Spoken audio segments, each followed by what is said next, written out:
Boa tarde para todo mundo.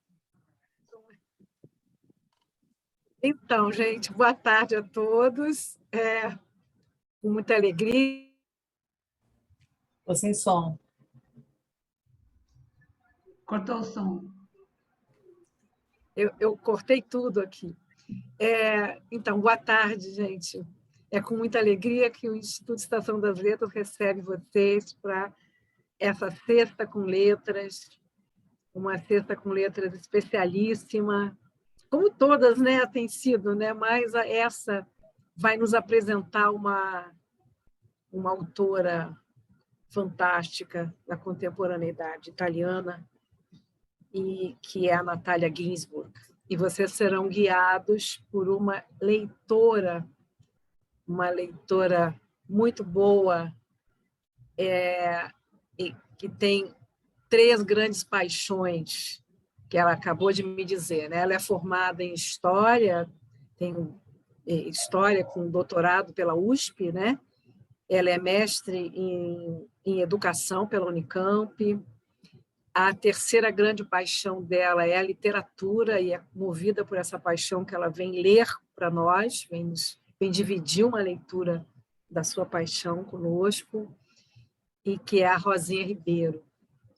Então, não vou falar mais, porque já estamos com a hora um pouquinho avançada. Vou passar agora o comando para a Rosinha e desejar a todos uma boa leitura.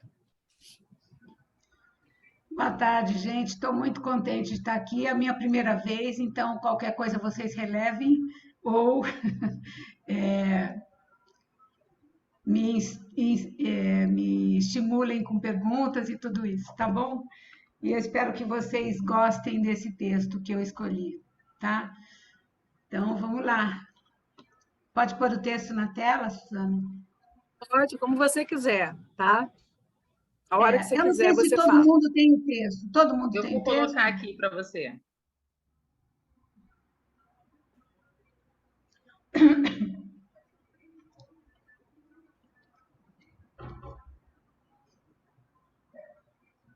Ótimo, então vamos lá. Elogio e lamento da Inglaterra. A Inglaterra é bonita e melancólica. Para ser sincera, não conheço muitos países, mas me surgiu a suspeita de que a Inglaterra seja o país mais melancólico do mundo. É um país altamente civilizado. Aqui se veem resolvidos com grande sabedoria os problemas mais essenciais da vida, como as enfermidades, a velhice, o desemprego, os impostos. É um país que sabe ter, creio, um bom governo, e isso se percebe nos mínimos detalhes da vida cotidiana. É um país onde reina o máximo respeito e a máxima vontade de respeito pelo próximo.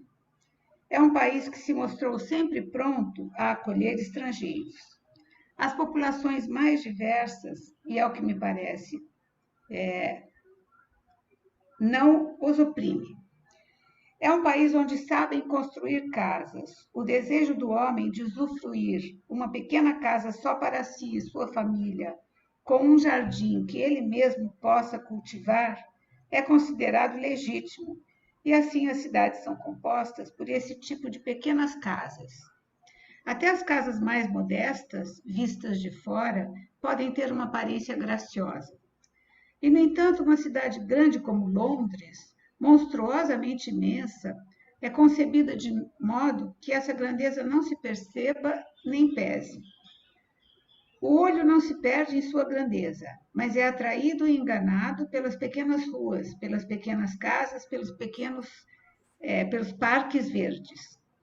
Os parques se abrem na cidade como lagos, para descansar nossa vista, dar-lhe refrigério e libertação, lavá-la da fuligem.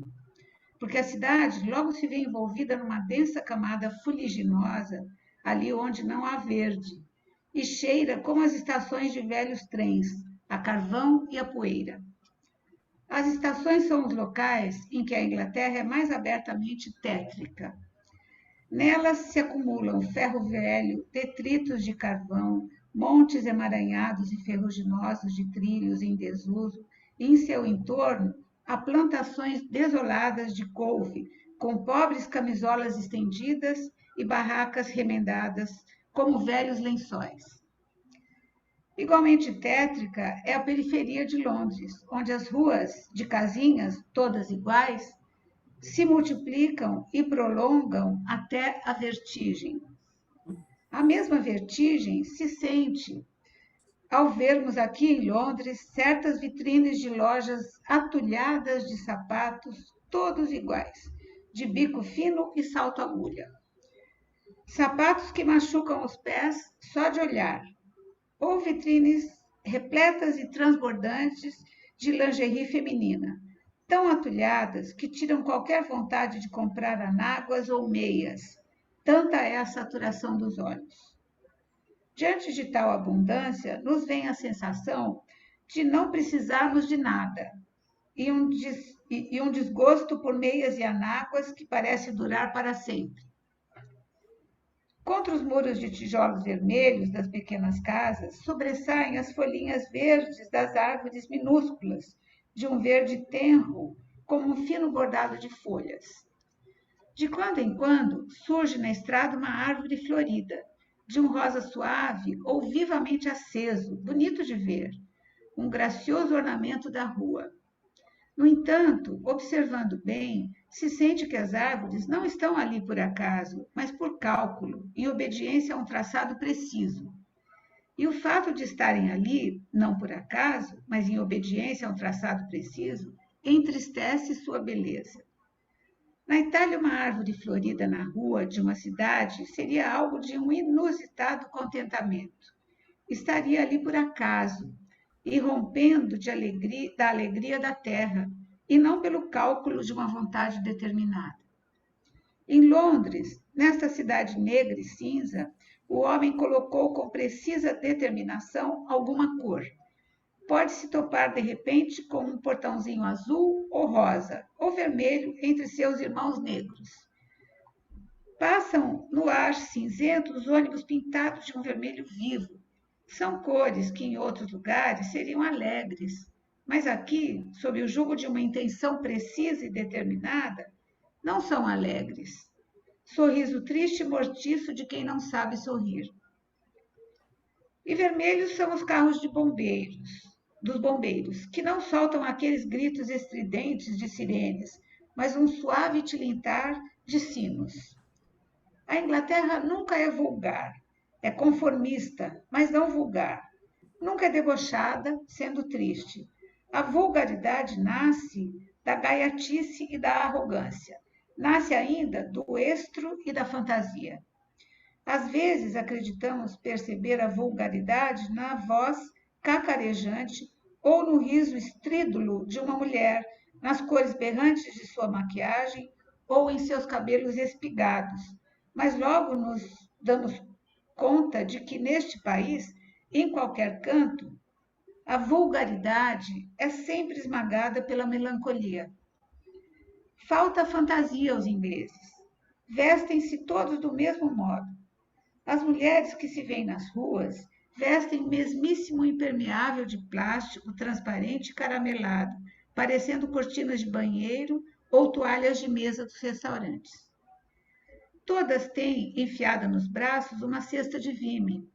Os homens de negócios usam o uniforme que conhecemos, com chapéu coco preto, calça riscada e guarda-chuva.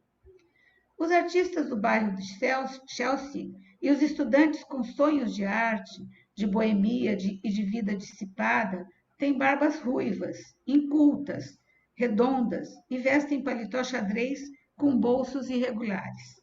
As jovens desse grupo usam calças pretas e justas, malhas de gola roulé e, mesmo na chuva, sapatos brancos. Vestindo-se desse modo, os jovens acreditam estar afirmando em alta voz sua condição livre, desregrada, anticonformista e a originalidade e o estro do próprio pensamento. Não percebem, porém, que a rua acolhe milhares de personagens perfeitamente idênticas a eles, com o mesmo corte de cabelo, a mesma expressão de desafio ingênuo no rosto, os mesmos sapatos. Falta fantasia aos ingleses. No entanto, demonstram fantasia em duas coisas, duas apenas: as roupas de noite das velhas senhoras e os cafés.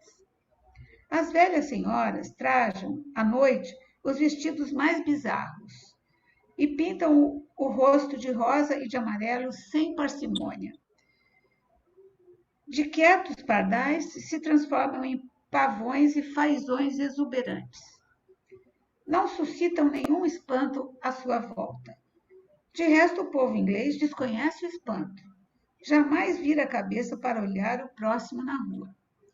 Também nos cafés e restaurantes, a Inglaterra exibe seu estro. Costuma dar nomes estrangeiros a eles para torná-los mais atraentes. Puszta, Chenu, Roma, Leal, através de suas vidraças se vêem frágeis plantinhas trepadeiras, luminárias chinesas, picos agudos de rocha, azuis de geleiras. Ou se vêem caveiras, ossos cruzados, paredes pretas, tapetes pretos e velas mortuárias, onde reina, estando frequentemente desertos, um lutuoso silêncio. A Inglaterra, não estando nada contente consigo, esmera-se em vestir as plumas do fascínio estrangeiro, ou busca o calafrio de uma sedução funérea. De resto, as bebidas e as comidas que se encontram no interior dessas Putzi, desses Alpes, desses sepulcros, têm o mesmo sabor miserável. A fantasia não chegou até as bebidas e as comidas, ficou agarrada às cortinas, aos tapetes e às luminárias. Os ingleses, por hábito, não demonstram assombro. Se acontece de alguém desmaiar na rua, está tudo previsto. Em poucos segundos lhe providenciam uma cadeira, um copo d'água e uma enfermeira uniformizada. Os desmaios são previstos e em torno do infortunado, tudo se move prontamente em seu socorro de modo automático. No entanto, os ingleses se espantam profundamente quando, no restaurante, pedimos um pouco d'água. Eles não bebem água, perenemente saciados por infinitas xícaras de chá. Não apreciam o vinho e nem tocam em água. Por isso, o pedido de um copo d'água os desorienta, aquele mesmo copo d'água que surge tão solícito quando alguém desmaia na rua.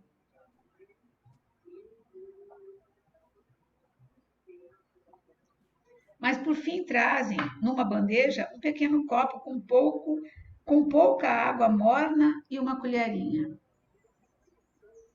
Talvez tenham razão em camuflar seus cafés e restaurantes sob vestes estrangeiras, porque quando esses locais são declaradamente ingleses, aí impera um desespero tão esquálido a ponto de inspirar ideias de suicídio em quem entra.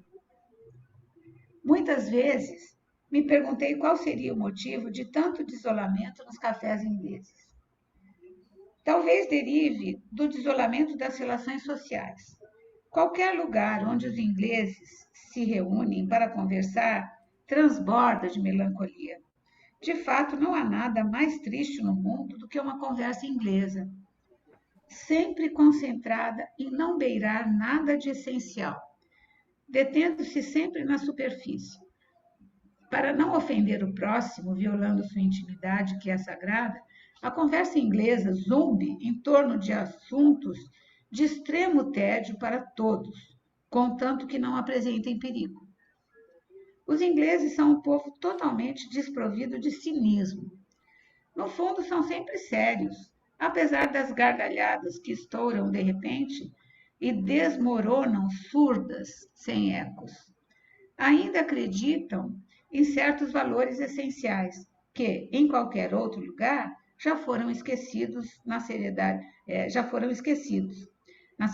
do trabalho, do estudo, da fidelidade a si mesmos, aos amigos, à palavra empenhada.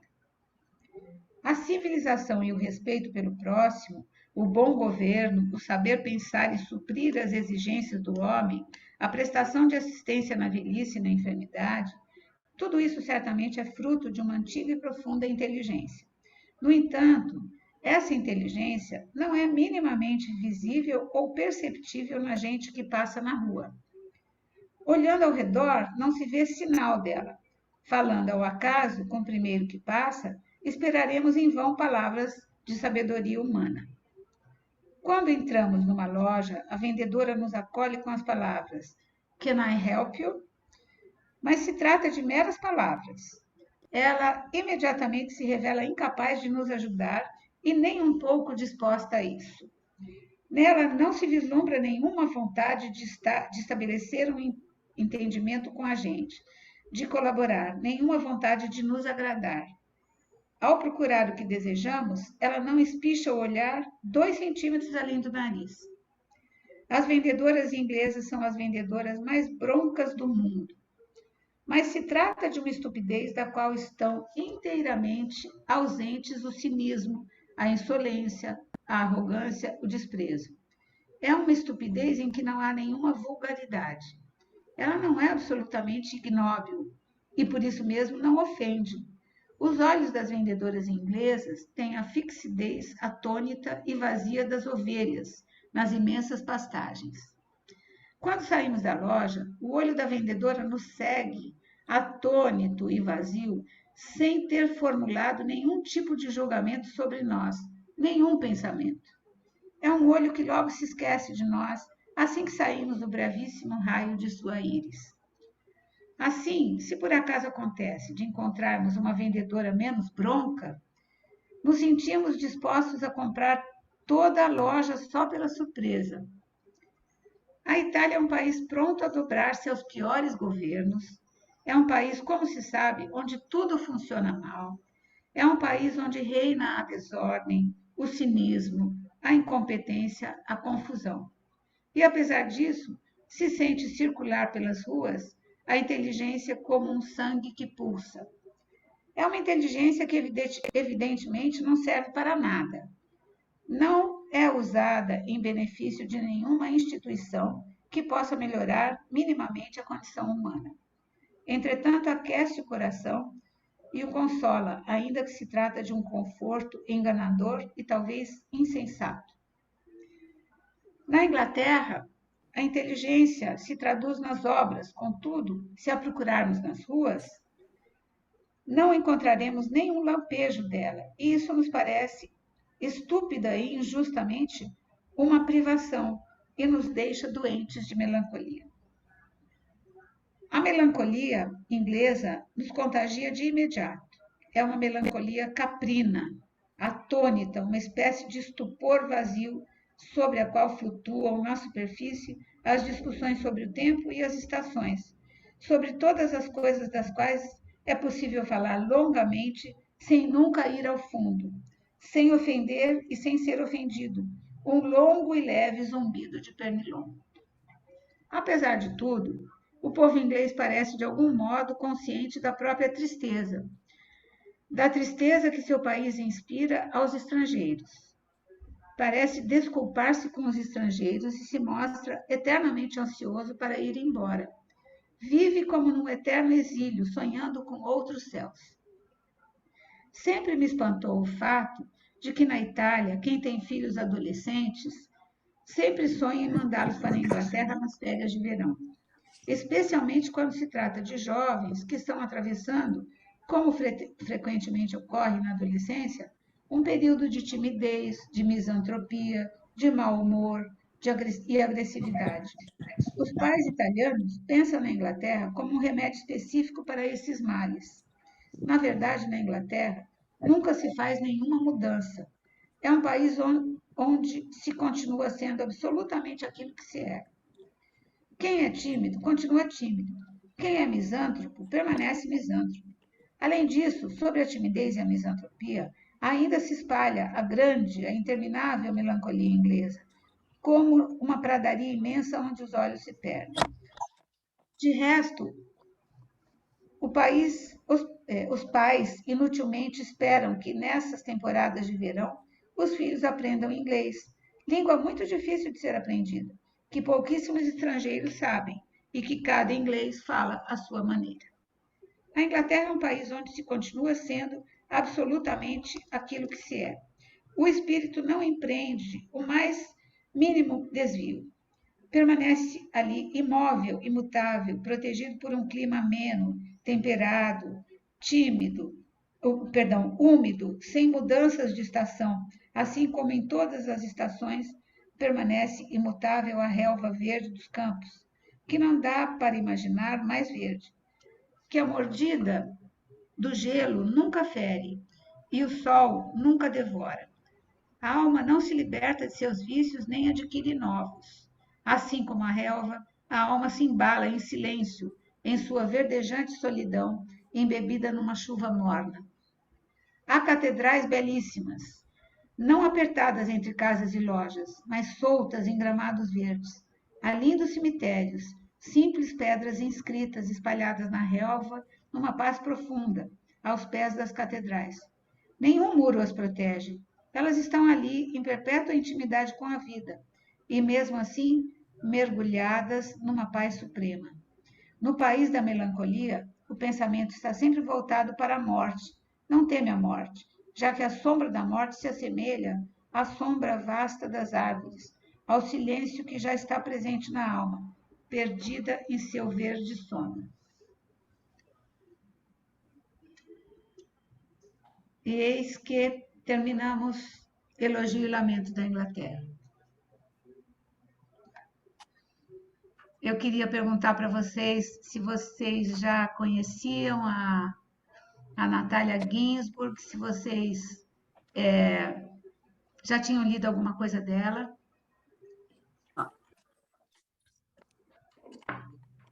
Alguém? Eu não. Eu conhecia.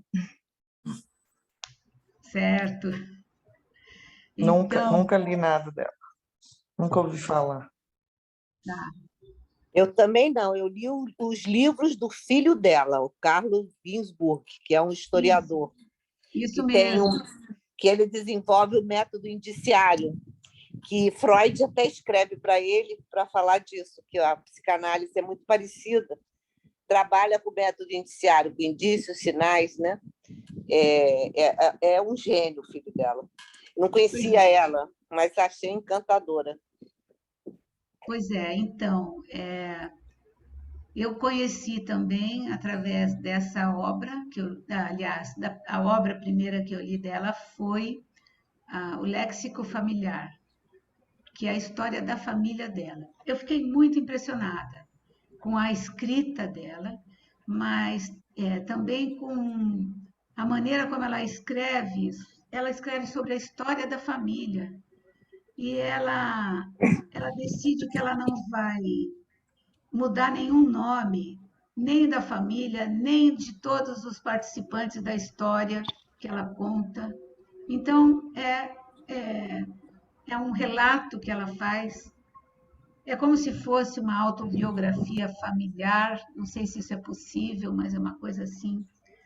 E esse jeito tão despojado que ela tem de escrever, né? Mas eu queria falar rapidamente para vocês sobre a história dela. De fato, Marlene, o filho dela é mais conhecido, né? Se tornou mais conhecido, o Carlo Ginzburg, pelo menos no ambiente da história, né?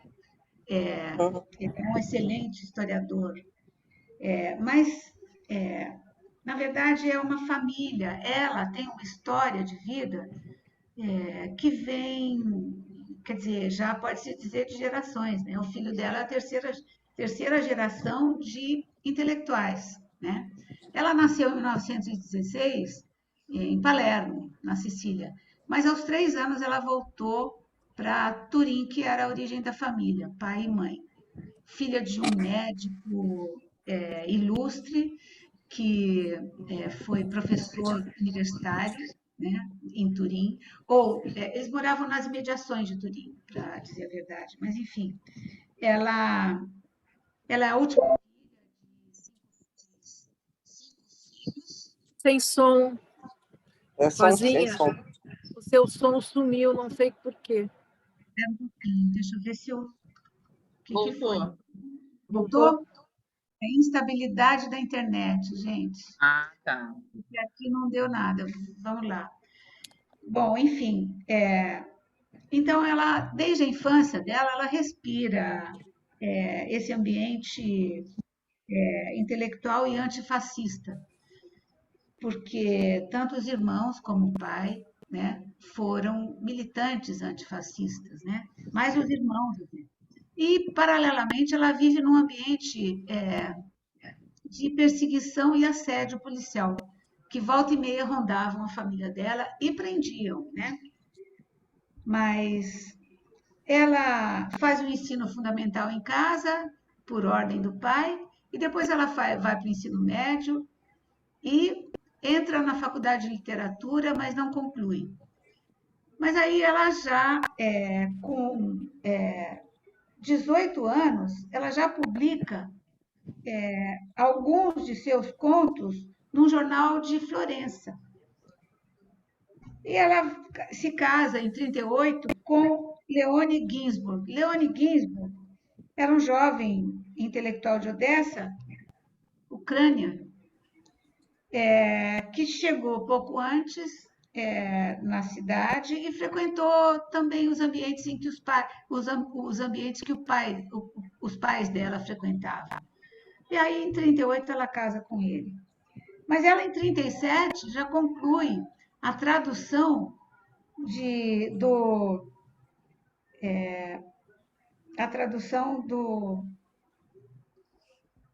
Desculpe, estou aqui.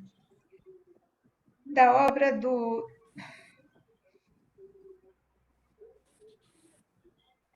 Em Busca do Tempo Perdido. Ela faz a tradução. Ela faz a tradução do Proust. E ela depois traduz outros escritores importantes e famosos.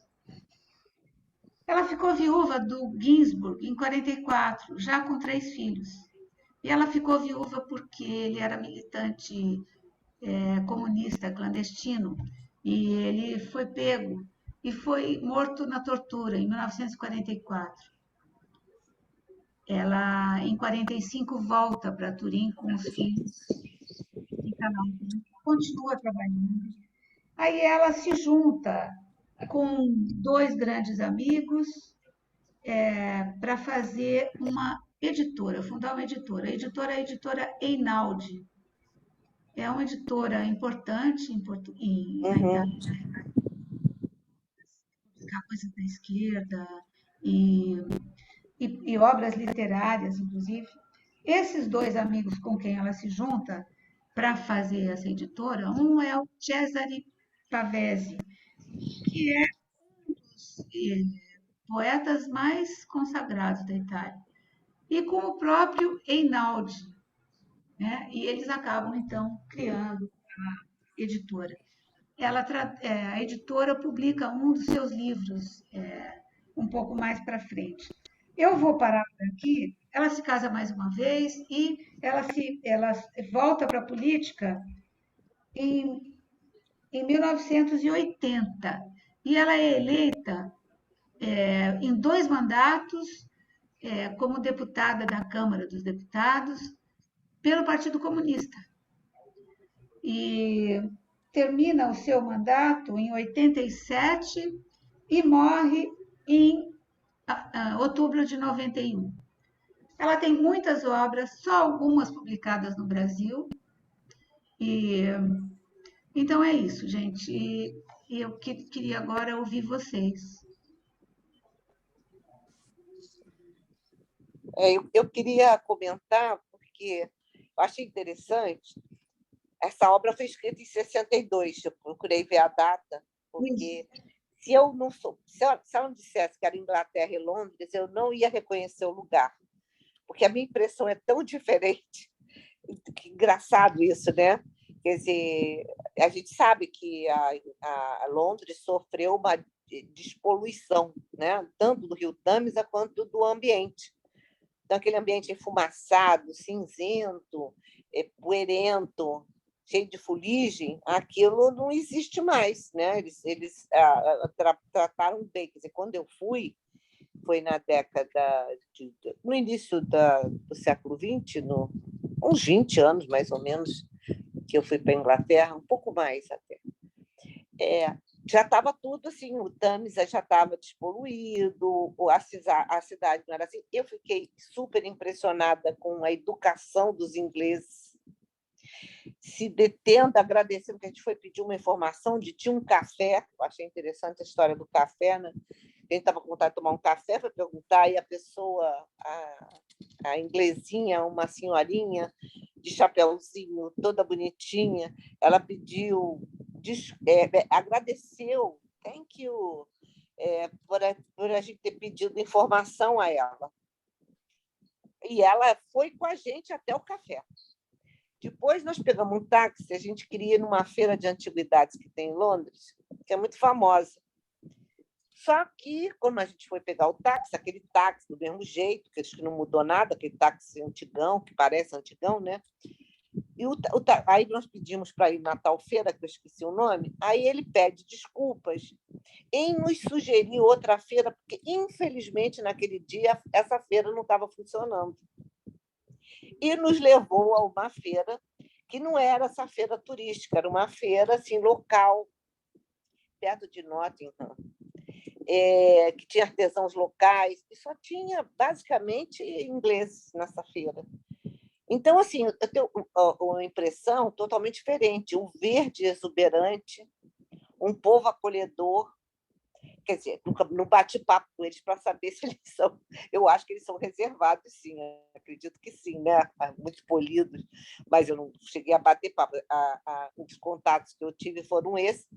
Com o vendedor, também extremamente solícito. Eu fui comprar um casaco de frio, porque fazia um frio monumental, o vento que vinha do Polo Norte era uma coisa de acabar com os ossos da gente, tive que comprar. O vendedor foi super solícito. Enfim, aí a impressão foi muito diferente. O que me impressionou foi a riqueza dos detalhes, né? Como ela descreve com minúcias a percepção dela, a observação dela daquele tempo. Só para mim ficou datado assim, tendo em vista que a experiência foi bem diferente. E a comparação que ela fez com a Itália, que me pareceu falando do Brasil, né? Eu tenho uma pergunta para a Rosinha. Diga, Suzana. Rosinha. Eu quero saber, quer dizer, você trouxe a Natália porque você gosta dela, mas por que você escolheu precisamente esse texto? As suas razões para trazer esse texto para nós, da Natália? Bom, muitas razões. Primeiro que eu achei esse texto espirituoso, é um texto perspicaz, é um texto que mostra como ela apreendeu, né, a cultura inglesa, porque eu achei que ela estava falando da cultura inglesa, né? E também ela trouxe elementos da cultura italiana. Me lembrou muito aquela frase do Tom Jobim, quando perguntaram para ele se ele gostava mais do Rio ou de Nova York. Vocês conhecem, né, a frase? Ele respondeu: Nova York é muito bom, mas é uma merda. E o Rio de Janeiro é uma merda, mas é muito bom, né? Eu lembrei disso, Suzana, e também eu trouxe isso porque sempre me impressiona essa coisa do mito do primeiro mundo, sabe? Então as pessoas falam, primeiro mundo tem tudo, tal, não sei o quê. E aí eu fiquei pensando que, na verdade, a gente está vendo hoje em dia o que é o primeiro mundo, sabe? Um primeiro mundo, primeiro a Inglaterra, né? Com um primeiro-ministro tão, né, errático, descabelado, mas o descabelado não é o principal, né? É, digamos, uma figura de linguagem, mas é também essa coisa de uma subserviência aos Estados Unidos, sabe? Até nesse episódio da guerra, sacrificando um monte de coisas para o seu próprio povo em função de obedecer a interesses americanos. Mas não é só isso também. Eu fui trabalhar nos Estados Unidos durante um tempo, durante um ano especificamente, e lá houve um momento em que eu escrevi no Facebook a frase a frase do John Lennon, né? Tudo que a gente precisa é amor, né? E eu escrevi isso sentindo muita falta do calor da nossa cultura, né? O calor desse, quer dizer, da gente expressar expressar com o corpo, né? O quanto a gente gosta, expressar com calor, com vibração e tudo. Então, porque lá era uma coisa realmente nos Estados Unidos diferente da Inglaterra, mas também uma coisa que me fez sentir falta dessa cultura. E, na verdade, né, existem estereótipos sobre povos, né? Isso também foi outra coisa que eu queria trazer para reflexão, né? Agora, os ingleses, eles conseguem do que eu conheço, uma certa unanimidade nessa descrição que ela faz. E eu achei interessante porque quem está fazendo é uma europeia, não é alguém da América Latina que poderia dizer isso, né? Que poderia repetir a frase lá do Tom Jobim, né? É alguém, né, da Europa que está fazendo uma observação. Então, é isso. Eu achei, embora coincida com um estereótipo associado aos ingleses, eu achei bastante cuidadosa, procedente. Ela realmente detalha o que faz ela pensar na melancolia, né? E aí também outras experiências que eu já tive em países mais distantes, a própria Rússia, onde eu passei 6 meses, quando ainda era União Soviética. Então, foi isso. Eu perguntei porque o que me chama muito a atenção na Natália é justamente essa quebra de padrões no que diz respeito, por exemplo, a gêneros literários, né? Esse é um texto que a base dele é a descrição, não é? É a descrição. Através dessa descrição, ela descreve e, ao mesmo tempo, realiza ali quase um ensaio sobre os ingleses, é quase um ensaio, a partir da simples notação irônica, né? Muito perspicaz, né, Natália? Então, esse é mais ou menos o tom também dela em quase tudo que ela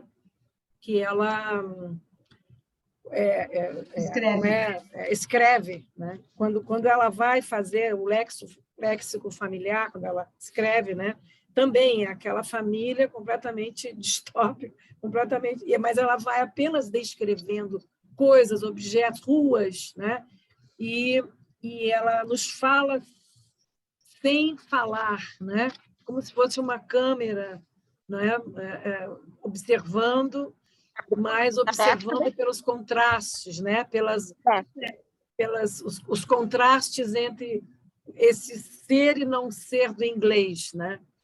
Então, foi o que me chamou a atenção. Não sei se alguém mais, eu não quero ficar falando, quero que alguém também entre na roda. Posso falar? Ângela. Fala, Ângela. Oi, gente, tudo bem? Espero que esteja todo mundo bem de saúde, tá? Eu ri muito durante a leitura. Eu achei muito engraçado. Então, isso é uma coisa que eu aprecio demais, a questão do humor. E eu discordo de tudo dela. Então, assim, porque eu acho que ela descreveu uma Inglaterra que eu não conheci, uma Londres que eu não conheci. Eu estive em Londres 3 vezes, e todas elas em situações muito profundas, porque meu pai morreu em Londres. Então, eu tive a oportunidade de conhecer uma Londres muito louca, porque é uma Londres que ela não conheceu, que é uma Londres do necrotério, é uma Londres da polícia, é uma Londres em outra coisa, né? Foi uma viagem louca que eu tive. E recentemente, quer dizer, recentemente em termos, né, 7 anos, eu estive em Londres e o que eu via nas vitrines era só roupas e saris, e Índia, muita Índia, tudo Índia. Tudo diferente do que elas descobrem. Eu fui lá dar uma palestra sobre Paulo Freire, num movimento de esquerda que eles têm lá, muito interessante. Então, eu fui lá dar uma palestra, então eu também conheci outros londrinos. E quando ela fala da falta de imaginação, a primeira vez que eu fui a Londres era da época do hippie. Aí era todo mundo de roupa indiana e tal. Depois, a segunda vez, já era uma coisa mais louca. Eu achava exatamente o contrário. Porque eram aqueles homens todos com aqueles ternos fantásticos e tudo, e com guarda-chuvas de ursinhos com pompons. Então, era assim, todos os homens, eles com aqueles cabelos lindos, com os cabelos grandes, e os guarda-chuvas, né, naquela chuva eterna, com o pompom e o ursinho pendurado. Eles eram muito divertidos. Então, e a experiência que eu tive depois, então, com a morte do meu pai, aí foi assim, uma coisa assim, realmente que merece assim uma palestra sobre o que é morrer em Londres, né? Que é outra história. Então, eu achei muito interessante como é que cada um observa, que isso é que eu acho muito legal. Eu comecei a me lembrar até uma outra que eu acho que é do Dickens, do próprio Dickens, que ele fala sobre Londres, que é fantástico também. Não sei qual é o livro. Eu li tanta coisa nessa pandemia, gente, que está tudo assim misturado, sabe? Então, eu não sei. Mas eu agradeço muito que eu conheci. Eu já tinha visto o nome dela várias vezes e conheci pela primeira vez o texto dela. Eu sou muito ignorante, que eu estava falando para a Suzana. Nossa, mãe, é tanta coisa que a gente tem que saber e ler e aproveitar.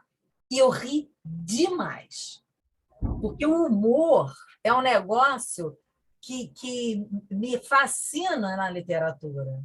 Porque você está sozinha com o livro. E aí você solta gargalhadas. Eu dei cada gargalhada. Vocês sentiram esse humor também ou foi uma coisa... Eu senti. O humor também. É o humor, mas é um humor tem muita ironia também, né? Porque o que ela diz, ela está desconstruindo, construindo e, ao mesmo tempo, desconstruindo, não é? Uma Inglaterra para nós, né? Ela fala quando ela diz assim que a Inglaterra ela é monstruosamente imensa, ela usa um superlativo, né? Ela faz algumas observações assim, né? Quando ela fala de uma árvore, né, que o traçado, né, entristece a sua beleza, certamente ela está falando de uma Londres diferente da que você viveu. Talvez seja Não, uma totalmente. Ele ela é viveu. ele fala, inclusive, dos chapéus. Ela fala dos homens de chapéu, que já é uma Londres que a gente não pegou. Quer dizer, a primeira foi... modo de ser inglês, É. né, o modo de... É uma Inglaterra, talvez, de que até tenha vivido mais o cotidiano, né? E eu fiquei névoa, pensando... o frio, o vento, é assim, né? Chuva eterna. Me ocorre, Suzana, eu não sei se vocês têm essa mesma experiência e tal, porque assim, o humor inglês é uma coisa que a gente... que é como o humor judaico, né? A gente não fala do humor italiano, a gente fala do humor inglês, você fala do humor judaico, que são muito peculiares. E o humor inglês é um humor peculiar, né? Aquele humor que é sério, que é muito que fala aquelas coisas.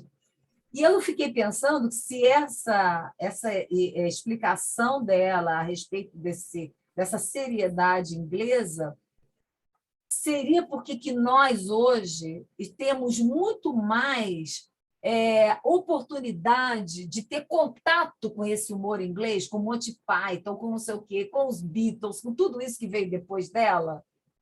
Aí, por isso que a gente tem essa noção que os ingleses devem ter continuado mesmo, né? Não sei. Eu acho importante, eu achei interessante, assim, isso aí ter sido escrito do ponto de vista de uma italiana, porque, apesar de não ser da América do Sul, mas a gente tem que lembrar que é um temperamento latino, né?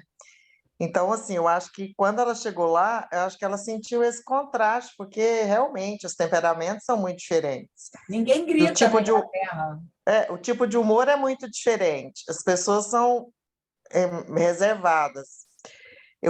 Me veio muito, né, nesse texto aí, a família real inglesa, né? Então é aquela coisa, eu acho que ele tem todas essas características melancólicos, são superficiais, assim, né? Ninguém são reservados, a coisa fica na superficialidade, eles nunca vão falar mais do que devem, assim, eu acho que resume um pouco desse temperamento que ela está falando aí. Essa coisa que os próprios ingleses já não concordam mais, né? Mas que ainda tem, né? Que tem vários ingleses que são totalmente contra, né, a realeza e tudo, mas e que existe, que ainda tem algumas pessoas lá. Mas eu acho que ser uma italiana que chegou e que sentiu aquele contraste de temperamento, sabe? Ela, uma italiana, e aí aquele mundo ali. Então, é claro que eu, por exemplo, eu acho Londres melancólica, assim, eu me sinto melancólica lá pela o clima, assim, de ser mais chuvoso, de escurece muito cedo. Então, eu me sinto melancólica lá, sabe, nesse sentido. É, agora, você vê, os melhores cantores de rock são ingleses, então tem todo esse contraste. Mas eu acho que é o impacto de uma italiana, assim, que eu acho assim, é muito diferente. É um sangue latino, sabe, com um sangue azul, é inglês, eu acho que é isso. Eu me identifiquei. Sei lá, me parece um pouco aquela rivalidade entre os povos, um que fica perturbando o outro. Aí é o italiano perturbando. Tem um livro de um inglês chamado Peter Mayle, que ele conta a história dele, Um Ano na Provence. É um livro divertidíssimo. Ele é o inglês vendo os franceses, é o cotidiano.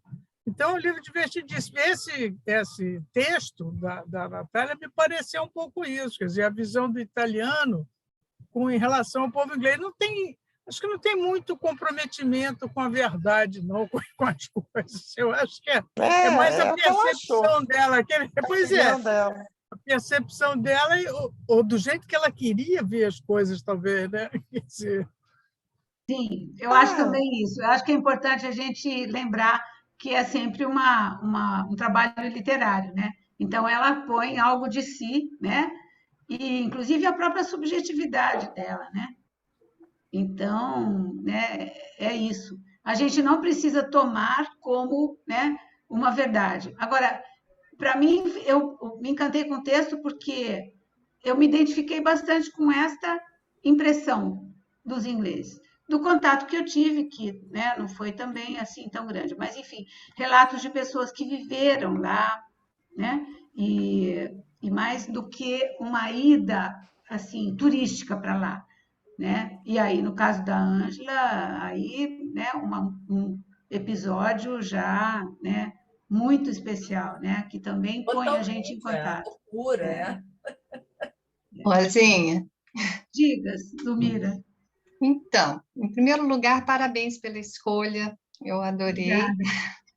Eu adoro a Natália Ginsburg, já li várias vezes esse livro, Pequenas Virtudes, e é simplesmente maravilhoso a forma como ela descreve a cena, ela é muito imagética, né? Eu me coloquei numa Londres exatamente como ela descreveu, né? As pessoas, as relações sociais, os restaurantes, a comida, a bebida, né? Assim, realmente impressionante. Os contrastes, quem desmaia na rua tem um copo d'água, mas pedir um copo d'água no restaurante era um absurdo, né? E eu vejo, assim, bem o lado histórico da coisa. Então, imaginei, como você é da história, eu falei assim, a Rosinha deve estar escolhendo esse texto, exatamente pelo contexto assim, histórico dele.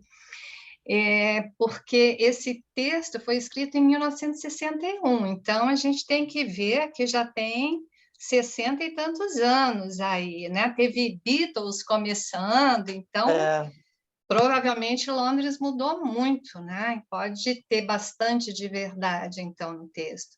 Inclusive, eu achei na internet um texto de uma inglesa, jovem estudante, que foi para a Itália para estudar italiano. E lá deram esse texto para ela fazer comentários, né? Achei bem interessante, porque daí ela diz assim, que ela não viveu na época, que ela é bem jovem, foi o ano passado que ela escreveu esse texto, em junho de 21. Então, ela não poderia atestar a veracidade das coisas que a Natália estava dizendo ali no texto, mas então ela fala, hoje é totalmente diferente em questão, os parques são maravilhosos, a cidade é bem limpa, não tem exatamente esse cenário que é possível que tenha existido em 1960, né? Mas que pelo menos de diferença é o tratamento com os estrangeiros, teve o Brexit agora recentemente, o cuidado com os idosos, ela falou, esses aspectos que ela elogia logo no começo do texto são absolutamente diferentes. Então, eu acho que é um relato interessante, né? São diferentes hoje do que eram na época? Sim, sim. Ela fala assim, olha, é isso que tem esse cuidado com o estrangeiro, que não...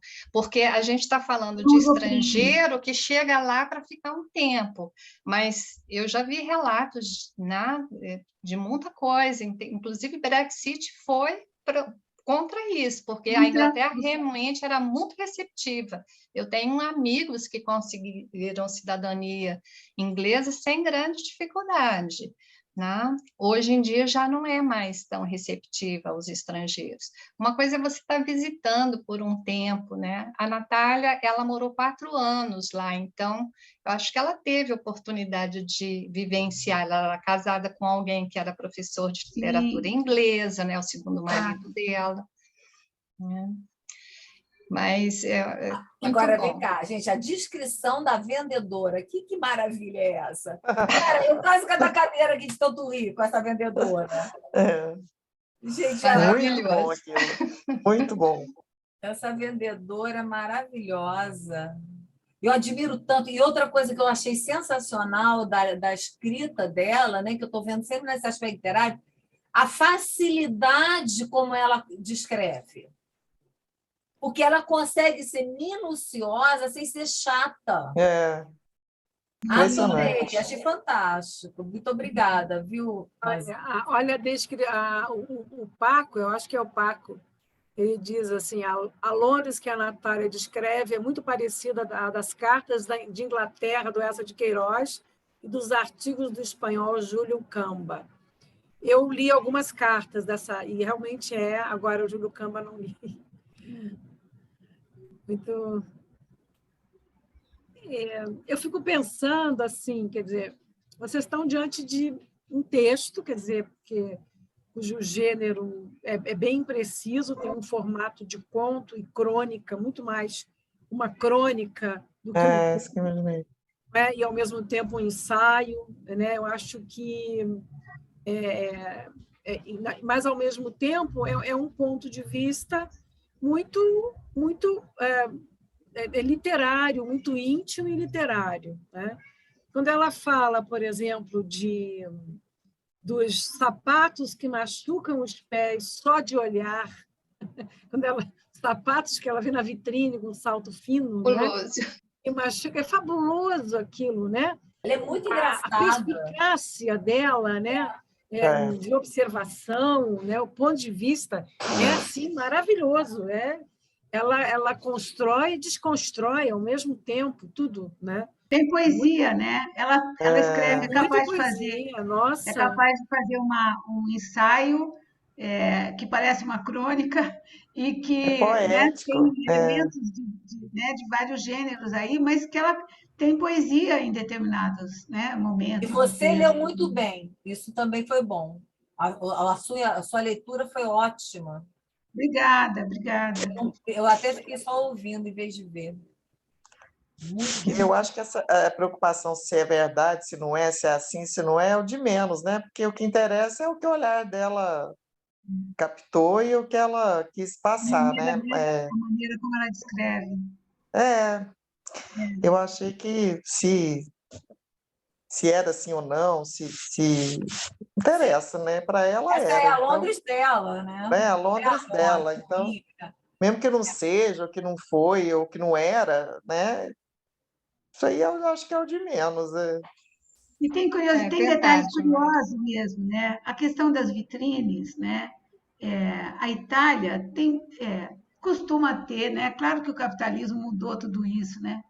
Mas existe uma diferença no que você coloca na vitrine, né? Assim, em abundância, deixa atordoado mesmo, e quando você faz uma vitrine com arte, né? Então, né, pensando em expor algumas coisas e não tudo que você quer vender, né? Uhum. Isso é uma curiosidade estética que eu acho que difere um pouquinho também. É claro que eu acho que isso hoje também está dissipado, mas é um detalhe para o qual ela chama a nossa atenção, né? É a percepção dela, mas E é engraçado, porque eu que morava em cidade pequena, na minha infância também as vitrines eram assim, né? Não tinha aquela coisa artística, né? Assim, a gente também tinha isso aqui. Colocava lá todos os sapatos, todos parecidos, era uma coisa totalmente diferente. É uma coisa de época, eu acho, de ainda não tinham descoberto, o que você falou, foi mudando com a medida que foram vendo que vendia mais se você fizesse a vitrine mais bonita, né? Mas eu me identifiquei muito com isso aí, porque, assim, cidade pequena, colocava aquilo lá, às vezes aqueles sapatos eram horríveis. Eu me identifiquei com isso aí como se eu estivesse lá. E é um texto muito rico, é um texto que eu acho que leva a gente a fazer isso que a Mara está fazendo, quer dizer, se vendo na cidade pequena, comparando com a nossa existência. Eu acho que isso é um grande atributo. Fiquei encantada como é que a gente se interessa. Eu, pelo menos, me interessei pela escrita dela como se fosse uma carta que uma amiga tivesse me escrevendo, relatando uma experiência dela, do tempo das cartas, né? Como se fosse, você não imagina o que é Londres, e a pessoa começasse a falar. Muito simples a escrita, né? E tendo esse conteúdo que a Suzana falou de poesia, que a Rosinha falou também, e desse humor que, caramba.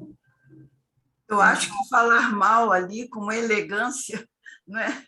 O deboche disfarçado. Falando mal da Itália também, que ela fala mal da É, terra dela, né? Do povo mais zoneado, não sei o quê. Ela não perdoa ninguém. Não está ali para. Ela diz: a Inglaterra nunca é vulgar. A vulgaridade nasce da fantasia. E aí ela vai descrever qual é a fantasia e acaba com a fantasia também. Quer dizer, ela constrói e desconstrói o tempo todo, né? quando ela Realmente é uma escreve os forma. jovens, né? Como é que eles se caracterizam como rebeldes, todos Isso iguais. é verdade, em qualquer época. Foi uma coisa engraçada quando ela falou isso, porque as 3 vezes pontuais que eu tive na Inglaterra, em 1970, em 1989, sei lá, e depois em 2000 e pouco, tanto, os jovens eram diferentes e, ao mesmo tempo, iguais entre si. Quer dizer, uma época a gente era hippie e tal, era todo mundo doidão, então tá tudo certo. Na outra, porque aí eu era jovem também. Na outra, não, aí já eram punks. Os jovens tinham um pedaço do cabelo colorido e tal, já estava em outra, se destacando. E agora, nessa última vez que eu fui, aí eu já não vi tanto, porque eu fiquei nessa coisa dos. Só tinha indiano, comida, tudo, só indiano, indiano, indiano, indiano, indiano, indiano, o tempo inteiro. E isso me chamou a atenção. Não tinha os sapatos altos, eram saris, todas as lojas, todas. Porque aí no centro de Londres, não, aquela coisa riquérrima. Mas depois, sari, sari, sari, sari, sari, o tempo inteiro. E aquela história também de mandar os filhos, né? Também para lá. Era o primeiro lugar que se pensava, né? Aqui no Brasil também, né? Se mandava estudar na Inglaterra, para os colégios internos e tal. Na Suíça. É, Muita gente. Suíça, também. Como Jô Eu Soares. não conheço Londres diretamente. Para mim, Londres é um lugar literário. Então, o que eu lembro de Londres é as cartas da Inglaterra, que são de 1870 e pouco, até o finalzinho do século XIX, com essa de Queiroz. Ele escreve uma Londres que é muito parecido, o caráter dos ingleses, que essa que também com ironia, com humor, o que ele descreve é muito parecido com o da Natália, que eu não conheço, só conhecia o Carlo, o filho dela. O Julio Gamba até parece mais, porque o Julio Gamba Julio Gamba é um jornalista espanhol com humor muito ácido. Ele narra também a Inglaterra e tudo mais, mas ele é muito mais crítico do que o Eça de Queiroz, por exemplo. Mas são três visões latinas. A Natália é italiana, o Julio é espanhol e o Eça é português. O Julio Gamba fala, por exemplo, que ele fica admirado com a liberdade dos ingleses de pegarem um caixote, e parece que até hoje tem isso, pegar um caixote, subir no caixote e fazer um discurso político contra o governo. Mas fala naquele lugar. Naquele lugar só. Nos bicórnios, no resto Sim, mas essa é a sequência do que o Julio Gamba fala. Mas que ele fala que, na verdade, os espanhóis são muito mais livres, porque eles fazem as coisas como querem. A liberdade inglesa é toda codificada, toda convencional. Isso na opinião do Julio Gamba. E tem a Sylvia Plath também, que ela morreu na época, está vivendo em Londres, na Inglaterra, na época do texto da Natália. E a Londres que ela descreve é uma Londres pobre, porque ela teve uma guerra. Ainda tinha consequência da Guerra Mundial. Então havia certo racionamento ainda. Mas a Sylvia Plath vem de uma cultura que não é tão dessemelhante assim, não é latina. A Sylvia Plath é uma norte-americana de origem alemã, foi criada em colégios de alta classe. A família era pobre, mas conseguiu bolsas. Então, ela tinha muita semelhança com o pensamento inglês. Mas o que ela critica mais, né, em Londres é o relacionamento pessoal. Ela não confia em quase ninguém, ela não confia nos ingleses, por exemplo. Tanto que ela se matou no final, né? Em 63 que ela se matou. Então, tem isso. Me parece que a visão da Natália é bem latina, porque é muito semelhante com as visões que aparecem ao longo dos séculos, porque essa escreveu uns 25 a 30 anos antes do Julio Gamba e mantinha a mesma coisa. Era uma coisa que, ao longo do tempo. Eu sei, historicamente, que mudou muita coisa em Londres a partir dos anos 60.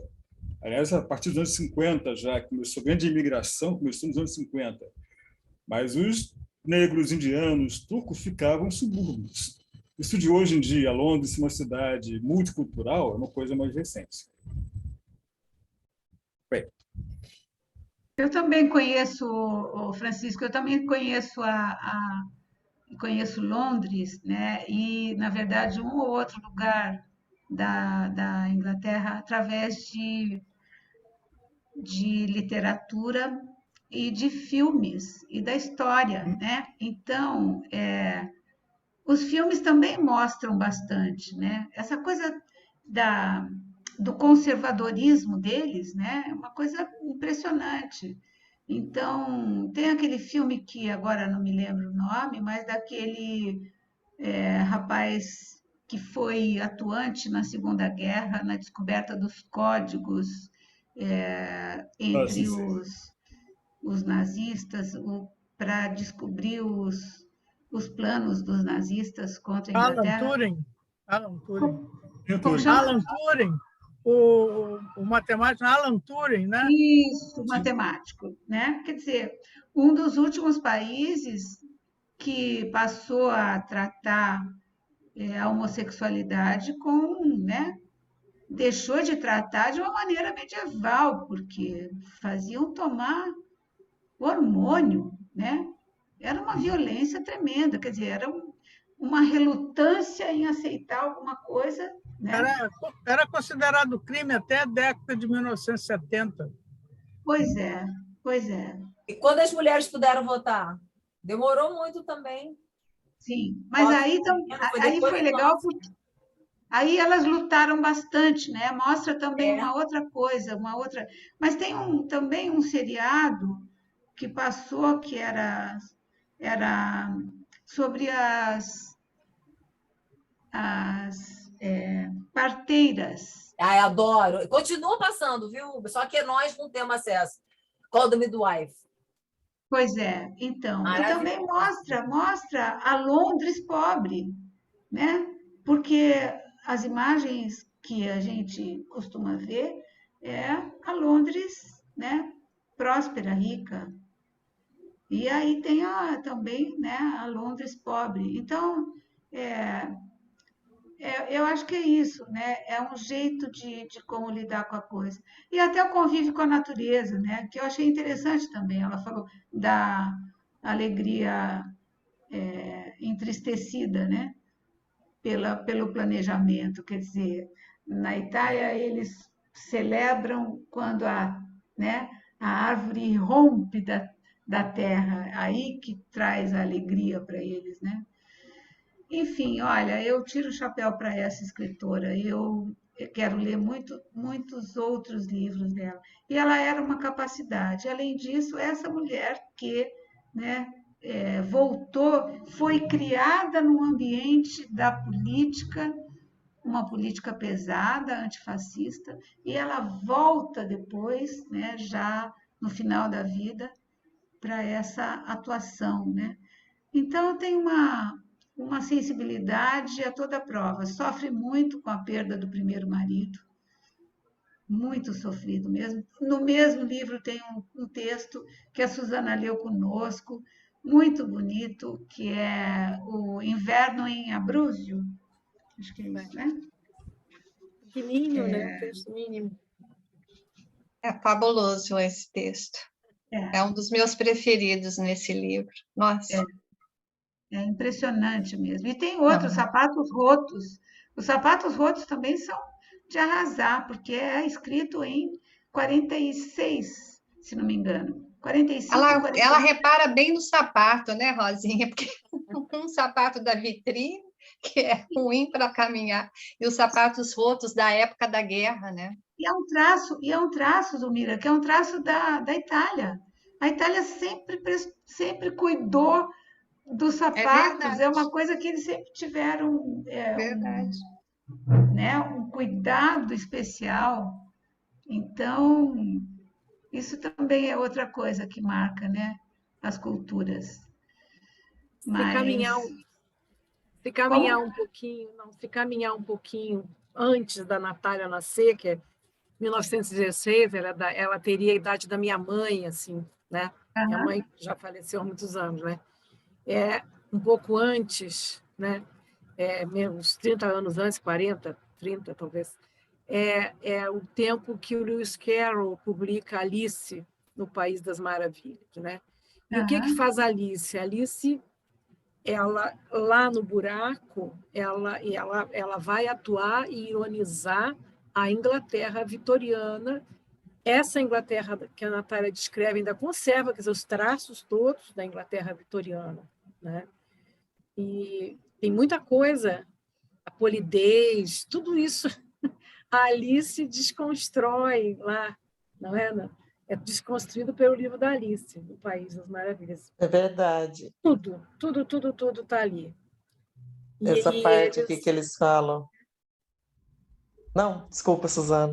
Não, é só isso. Fala mais. Não, essa parte é porque eu estava lembrando disso, dessa parte que eles falam aqui. De fato, não há nada mais triste no mundo que eu conversa inglesa, sempre concentrada em não beirar nada de essencial, detendo sempre na superfície. Aí, para não ofender o próximo, violando sua intimidade que é sagrada, a conversa inglesa zumba em torno de assuntos de extremo tédio para todos, contanto que não apresente perigo, né? E toda essa polidez na Alice vai embora, né? Tudo essa preocupação em não falar nada de que ofenda, nada, né? Então vai toda essa fala tudo. E ela, ao descrever isso, ela afirma conceitos, né? Que a graça está no perigo. A graça das coisas é o perigo, não é, né? Você não é asséptica, né? O que dá graça é o perigo, é a dor, a humanidade que uma pessoa possa mostrar, não é? Essas conversas inglesas tediosas, a gente vê muito também nesses filmes ingleses que mostram a Inglaterra do século XVIII ali, né? Orgulho e Preconceito, esses filmes assim, são sempre umas conversas assim muito superficiais, com um preconceito enorme por trás, mas assim, eles não falam, né? Fica aquela coisa falando do tempo ou de alguma coisa para não tratar do essencial. E eu acho que essa característica até aí no século XX aí ainda estava presente, né? Eu acho que é interessante quando a gente pensa que os roqueiros, né? Os roqueiros importantes saíram de lá, né? Porque realmente a rebeldia, naquele momento, né? E de qualquer maneira, naquele contexto, né? Ela tinha muito mais força, né? Porque uma sociedade que reprime os sentimentos, né? É condenado você manifestar os seus sentimentos. Não é só que eles se preocupam em ferir os sentimentos alheios, né? Não É pode que estressar. ninguém, quer dizer, todo mundo é convidado a manter os seus sentimentos para si. É quase uma falta de educação manifestar os seus sentimentos, né? Por exemplo, ninguém tem piti lá. Não.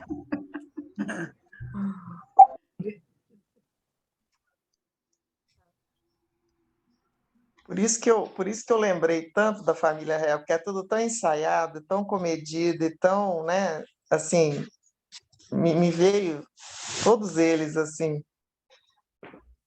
Aí, quando falou das roupas das senhoras também, me veio as roupas da Elizabeth, né? Que são sempre tem um motivo para ser bem colorida, mas é sempre muito colorida, né? É um contraste assim com É uma fantasia que custa caro ao país. Então. Verdade. Verdade. Pois bem. Gente, nós já estamos nos aproximando do final do nosso encontro, né? Eu queria abrir assim para mais observações da Rosinha e de vocês. Como é que alguém gostaria de falar? Olha, eu vou dizer que muito da minha observação, né, e do que eu acumulei de conhecimento através da literatura, da história do cinema, porque o cinema, inclusive porque o cinema inglês é outra coisa a se elogiar demais, porque não só pela quantidade como pela qualidade. Então, eles reproduzem muito do que eles se dão a conhecer através do cinema, né?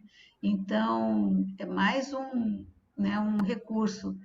Eu me identifiquei bastante com o conteúdo do texto, mas, de qualquer maneira, a minha paixão pela Natalia Ginzburg é muito mais pela maneira como ela escreve, né? E este foi alguma coisa que ela considerou como um ensaio.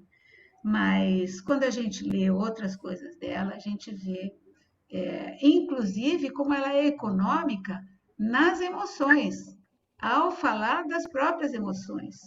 Então, é quase que contrastante um pouco, né, com a latinidade. Mas ela, sem falar, ela fala muito, né? Ela diz muito das emoções, né? Então, eu acho que é isso que me encanta nela, né? E aí também, claro, né, fazer a gente olhar para o mundo, olhar para, né, para este momento que a gente está vivendo, com tantas diferenças, né, com tantas peculiaridades que oferecem altíssimos riscos, né? Então, Eu também achei que era interessante a gente refletir um pouquinho sobre isso, por esse viés. Mas eu fico contente com que vocês tenham gostado e quero estar aqui para as próximas e para ouvir os demais. Obrigada. Obrigada. Obrigada, muito bom. Texto, escolha. E leitura. uma coisa que eu notei era, às vezes, uma descrição de uma natureza, né? Quando não passa ali do exagero e tudo, é muito bom a gente ver aquela imagem, né? E nesse texto, a gente via a imagem contida, né? Que ela descrevia. Então, eu fiz esse paralelo e gostei de conhecer e já estou curiosa em ver as obras dela. Olha, Ângela, é para isso que servem as cestas com letras, das pessoas saírem daqui direto para a livraria, para a estante virtual, ir lá pegar. Essa é a função, que é levar as pessoas a conhecer mais, né, literatura, novos autores. E eu queria, assim, aproveitar para agradecer a Rosinha, né, pela escolha do texto, pela autora, pelas observações todas, né? Queria também convidar vocês para a próxima, que o IEL não para, né? Toda semana tem coisas, né? Então, semana que vem, nós vamos ter aqui no IEL a janela literária, uma janela muito especial, tá? Nós vamos trazer a nova literatura sergipana. Vocês vão conhecer uma contista nova. Quem está aí? Nós vamos, então, conhecer a Tailane Cruz. Não é ela que virá, ela vai ser um texto dela que vai ser lido por uma especialista em leitura, que é a Maruzi Reis, uma professora de Sergipe, né?